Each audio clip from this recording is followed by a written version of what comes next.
জিন্দাবাদ জিন্দাবাদ ইনকিলাব ইনকিলাব অবিলম্বে জুলাই সনদ বাস্তবায়ন করতে হবে।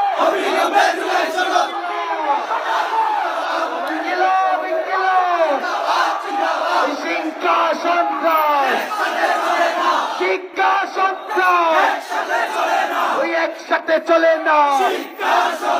শিক্ষা সন্ত্রাস একসাথে চলে না। আবু সাইদ মুক্ত, শেষ হয়নি যুদ্ধ। নারায়ে তাকবীর।